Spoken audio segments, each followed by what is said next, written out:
5 ans où on vous retrouve à la tête d'un organisme qui s'appelle La Clé. Et là, vous êtes fondatrice, vous êtes organisatrice communautaire.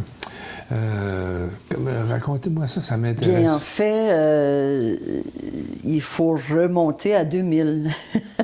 Il faut remonter à 2000 parce que je travaillais, moi, donc, au secrétariat international à organiser l'événement à l'international, mais au Québec, évidemment, il y avait une coordination québécoise de la Marche mondiale des femmes, à l'intérieur de laquelle des propositions concernant la prostitution ont été amenées. Et les propositions qui étaient amenées, c'était de reconnaître la prostitution comme un travail comme un autre.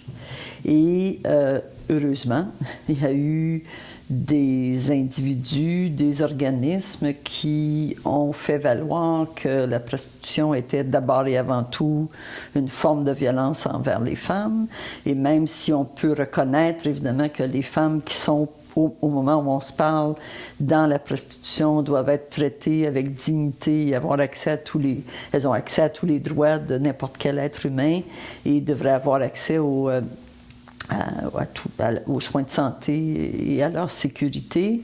On ne pouvait pas tout à coup décider que la prostitution deviendrait totalement décriminalisée pour bénéficier aux femmes, alors qu'on a un regard très critique sur, ou que certaines d'entre nous ont un regard très critique sur l'existence même de la prostitution. Et donc, moi, je n'étais pas dans ces discussions-là parce que j'organisais la marche au niveau mondial, mais évidemment, c'est devenu très rapidement un enjeu qui s'est enflammé, si on peut dire, au Québec. Je comprends.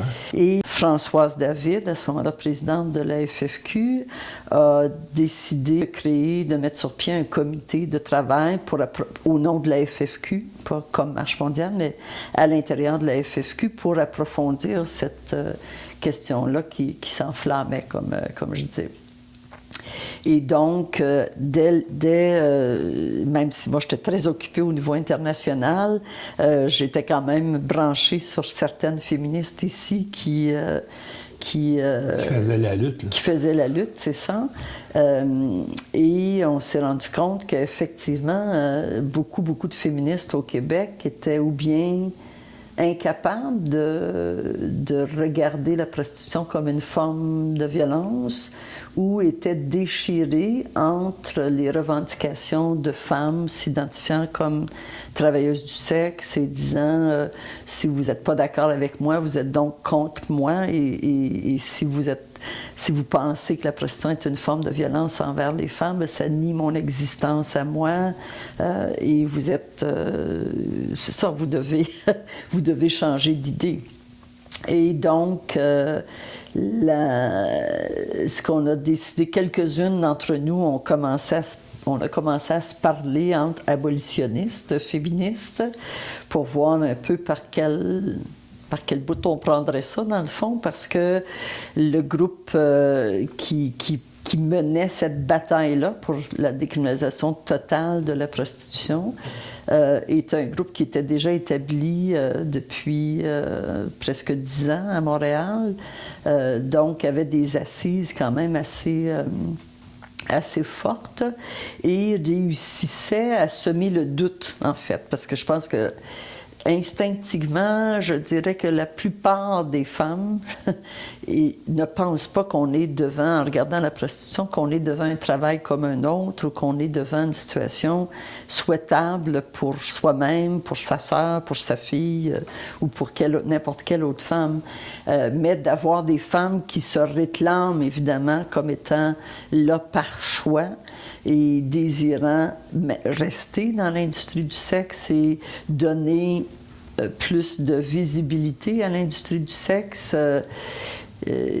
Plusieurs féministes au Québec n'étaient pas prêtes à contester ce que ces femmes-là, ou à s'affirmer, en fait, comme abolitionnistes devant ces femmes qui étaient présentes là, dans le discours ou dans le public en tant que tel.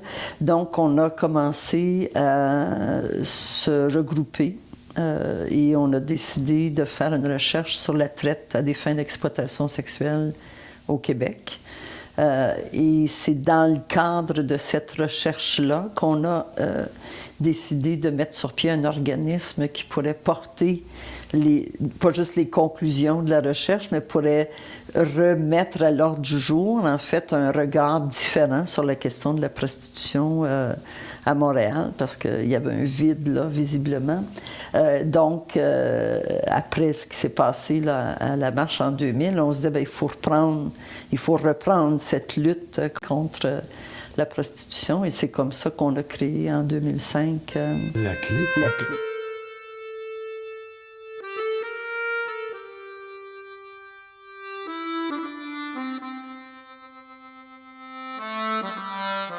En fait, nous, on travaille vraiment directement auprès des femmes. Au-delà de 200 femmes par année fréquentent l'atelier, participent à nos activités, viennent chercher du soutien, de la solidarité avec d'autres femmes, des actions de groupe.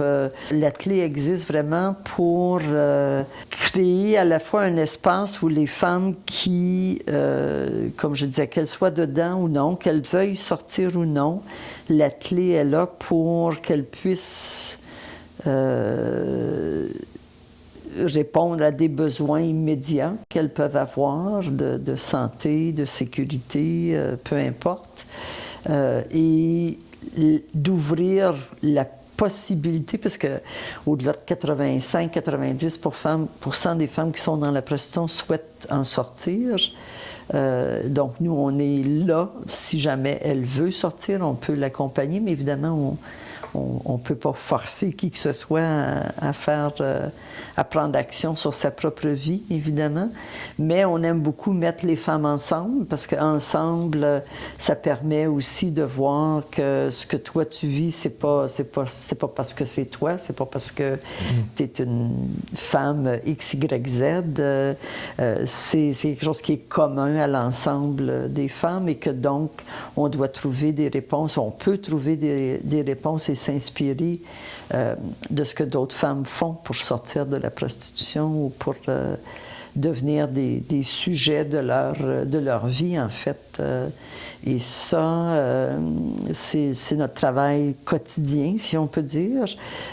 Évidemment, il y a tout le travail de formation, prévention, que ce soit auprès des jeunes, que ce soit au niveau de la sensibilisation du public en général, parce que le mythe dont on parlait, il est très, très fort. L'idée que les hommes en ont besoin, qu'il y a des femmes qui veulent être là, donc tiens, j'ai pas besoin de m'en mêler, moi, donc ils peuvent tout aller là, puis ça va être beau, et que ça me concerne pas, jusqu'à ce que ça m'arrive très près de moi, puis que je constate que ma fille ou ma petite-fille ou ma meilleure amie est aux prises avec la prostitution. Donc, on fait un travail de déconstruction des mythes et des préjugés qui entourent autant les femmes que les hommes et cette réalité de la prostitution. Et on fait des actions, évidemment, comme on situe la prostitution dans la lutte contre la violence envers les femmes. On travaille aussi,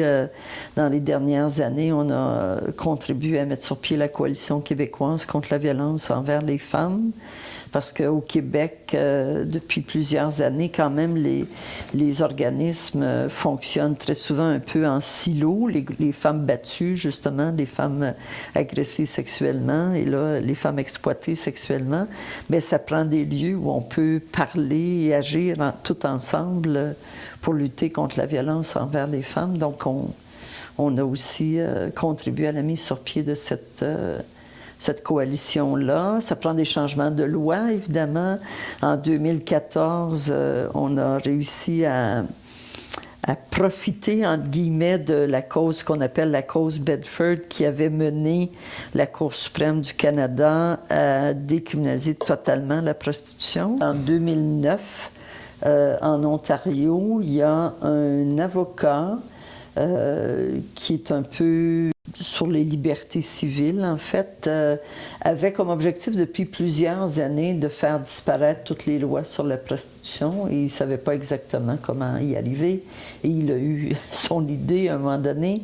Il a trouvé 3 femmes qui s'identifient comme travailleuses du sexe, qui ont contesté les lois existantes à ce moment-là dans le Code criminel sur la prostitution. C'est pas tous les articles, mais certains articles, en utilisant la Charte canadienne des droits et libertés. Donc, ils ont jugé que ces articles-là étaient inconstitutionnels à cause de l'article 7 de notre Charte des droits et libertés, qui est le droit à la vie, à la sécurité des personnes. Et donc, ils ont obtenu gain de cause au juge de première instance. Ils ont obtenu gain de cause à la Cour d'appel de l'Ontario et ils ont obtenu gain de cause à la Cour suprême. On avait créé, nous, à ce moment-là, avec des alliés féministes abolitionnistes ailleurs au Canada, la Coalition des femmes pour l'abolition de la prostitution, parce qu'on voulait intervenir dans les procédures légales. On était intervenu à la Cour d'appel de l'Ontario et à la Cour suprême, mais on était les seuls, en fait, qui avaient une visée abolitionniste. Et donc, la Cour suprême a dit qu'effectivement, les articles qui étaient ciblés par la plainte initiale étaient inconstitutionnels et que le gouvernement devait donc les changer. Et la Cour suprême donnait 1 an au gouvernement pour changer cette loi-là. Et à l'époque, c'était sous Stephen Harper, le gouvernement conservateur, et les députés conservatrices, en fait, travaillaient déjà interpartis, de façon non partisane, avec d'autres députés pour essayer d'amener un changement à la loi qui irait plus dans le sens du modèle nordique, c'est-à-dire criminaliser l'achat d'actes sexuels, mais décriminaliser les personnes dans la prostitution. Donc, il y a eu un travail qui s'est fait à l'intérieur du caucus conservateur pour développer un projet de loi qui viendrait remplacer les articles du Code criminel qui existaient. Et on a été appelé, on est allé au comité, le comité de la justice a examiné, c'était ce qu'on appelait la loi C-36. Et donc, on est allé nous faire des représentations là, pour dire effectivement cette loi-là devait servir à se rapprocher le plus possible de ce qui se passait dans les pays nordiques. Et on a réussi donc à faire adopter un projet de loi le 6 décembre 2014. Une loi qui reconnaît que l'achat d'actes sexuels est un crime, en fait, et c'est un crime contre la personne. Jusqu'à 2014, la question de la prostitution était dans la section du Code criminel concernant les crimes contre la société, contre les mœurs, donc contre la bonne société, marquant justement cette idée de c'est juste une question de mœurs. Si tu es dans la prostitution, ben, c'est parce que tu as peut-être une morale qui est un peu plus libertaire, disons. Ouais, c'était le début du siècle. Il y avait les bordels, madame, les grandes robes, puis les petites filles de 12 ans que l'on faisait rafler. Ces messieurs qui étaient juges, qui étaient avocats, tout ça, qui en profitaient, fumaient le cigare dans ces salons. C'était normal. Tout à fait. C'était effectivement tout à fait normal. Les films de Louis Malle là-dessus. Oui, effectivement. Donc, l'idée, c'était de briser ce regard-là sur la prostitution et de plutôt le placer dans le corpus de crimes contre la personne qui reconnaît qu'il y a un crime qui est commis. Il n'est pas commis contre la société et les bonnes mœurs de la société, mais contre un groupe de personnes, en l'occurrence des femmes, très, très majoritairement. Donc, la loi a un préambule qui est très intéressant. Après ça, quand on entre dans les articles qui sont allés changer, ça devient un peu moins intéressant, d'une part, parce que oui, il criminalise l'achat d'actes sexuels. On est très très heureuse de ça. Par contre, pour ce qui est de la décriminalisation des personnes qui sont prises, qui sont dans la prostitution, ils ont maintenu une forme de criminalisation quand les femmes sollicitent dans des endroits où il y a des enfants, devant une école, devant un parc, où il y a des enfants qui sont susceptibles de les voir. Nous, c'est un irritant majeur pour nous d'appuyer cette loi-là parce que effectivement, on pense qu'aucune femme ne devrait être. Il y a toutes sortes d'autres façons de soutenir les femmes, mais les criminaliser n'est sûrement pas une façon de le faire, en fait. Et donc, cette loi-là est en vigueur depuis 2014, mais elle est très peu ou pas appliquée. En fait, il y a peu de corps policiers qui l'appliquent dans son entièreté, je dirais, parce que la loi vise la criminalisation de l'achat d'actes sexuels, mais elle vise aussi à offrir des alternatives aux femmes et d'arrêter de les criminaliser, alors que les corps policiers, dans certaines villes, continuent de donner des tickets aux femmes parce qu'elles ont craché par terre ou parce elles nuisent à la circulation, ou ils utilisent d'autres types de façons pour criminaliser les femmes. Et il y a très peu de corps policiers. Il y a quelques exemples à Montréal, il y a des choses intéressantes. À Longueuil aussi, il y a des attitudes et des façons de voir l'intervention policière sur la question de la prostitution qui sont en train de changer, qui sont prometteuses, en fait, comme modification, mais il demeure que d'un océan à l'autre, comme on dit, c'est très inégal l'application de la loi et il n'y a aucun budget qui a été associé pour soutenir les femmes dans leur processus de sortie de la prostitution. Et c'est justement une des revendications principales qu'on porte à l'heure actuelle, c'est de faire ce que la France a fait. En 2016, la France a adopté une nouvelle loi qui, elle, est fidèle et même va plus loin que la loi, ce qu'on appelle le modèle nordique, là, la loi suédoise, et qui offre effectivement des compensations financières ou un soutien financier aux femmes qui sont dans un processus de sortie pour 2-3 ans avec l'accès prioritaire à du logement social, de l'accompagnement communautaire. Et c'est de l'argent qui va directement aux femmes et c'est pour nous essentiel, en fait, que les femmes aient ce qu'il faut parce que il est beaucoup plus facile d'y entrer dans la prostitution que d'en sortir. Les femmes qui essaient de sortir, c'est pas rare qu'elles sont obligées de s'y reprendre à plusieurs fois. Ben, il y a les souteneurs qui s'y opposent. Ah ben oui, c'est clair. Il y a les proxénètes et les proxénètes ont toutes sortes de visages, toutes sortes de formes. Hein. Des fois, le proxénète, c'est celui qui vend la dope. Des fois, le proxénète, c'est ton propriétaire parce que tu peux pas payer ton loyer. Donc,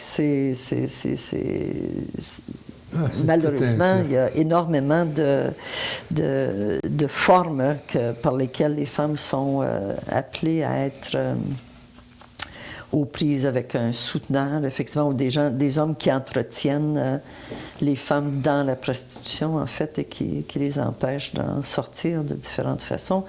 Mais il demeure qu'un des obstacles, disons, un obstacle majeur, c'est la question de la pauvreté, évidemment. Les femmes sont souvent pauvres avant d'entrer dans la prostitution. Elles sont souvent pauvres pendant qu'elles sont dedans, même s'il y a beaucoup d'argent qui leur passe entre les mains.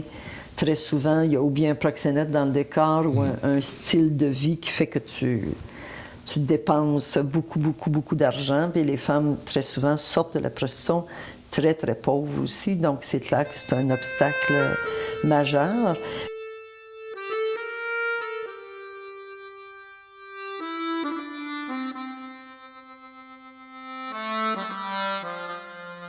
Il y a différentes réalités. Les premières femmes qui sont venues à l'atelier étaient des femmes qui étaient, et elles continuent d'arriver, des femmes qui sont déjà sorties de la prostitution, très souvent sans aucun soutien, et qui vivent encore les conséquences de la prostitution dans leur vie, que ce soit la pauvreté, justement, que ce soit la part du stigma ou le stigma en tant que tel, les conséquences physiques, psychologiques qui sont effectivement multiples. Donc, l'atelier pour ces femmes-là est un peu un havre de paix. En fait, souvent, les femmes vont nous dire « Ah, mon Dieu, que je suis bien quand je viens ici.